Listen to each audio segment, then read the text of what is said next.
Good afternoon. I'd like to share with you a very familiar story that all of us know well. It's the story of Jesus walking on the water in the Gospel of John. Hear the word of the Lord. Let the Spirit speak.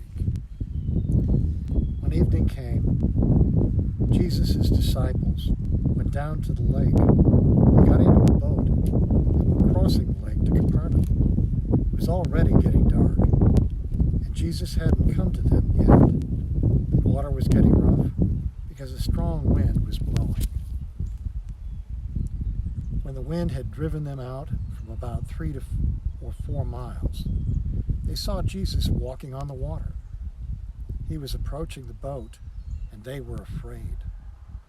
He said to them, "I am. Don't be afraid."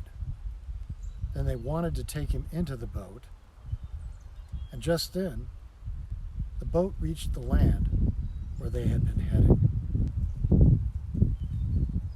The word of the Lord. Thanks be to God. You ever notice something about that story? Yes, Jesus is walking on the water, and we usually put our emphasis on that part of the story. It's surprising. It's absolutely unexpected. But there's something else that's unexpected in the story. The disciples get in a boat, and they leave Jesus behind. Have you ever wondered? Did they wait several hours? A few minutes? What was their conversation? They get in the boat, and they begin to make their way across that lake without even having a thought about Jesus being in the boat with them. They become stormy, and a great wind is blowing and is pushing them around. And still, Jesus comes to them. How often it is in the mornings when we leave the house, or we head out on a journey, or we make some plans, and Jesus is not included in those plans. He's not in the boat with us. And for some reason, we don't give it a second thought. But this story is full of hope, because when the wind pushes against the boat, it shoves it far out to sea, and the waves come up, and we've been pulling on the oars. Christ doesn't leave us alone. He comes to us even in the midst of a storm, if you will. And he's right there with us. What's also amazing is they wanted to take Jesus into the boat.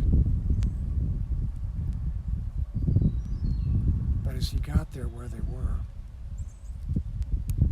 3 or 4 miles out. They weren't still pulling at the oars. They had gotten right where they were supposed to be.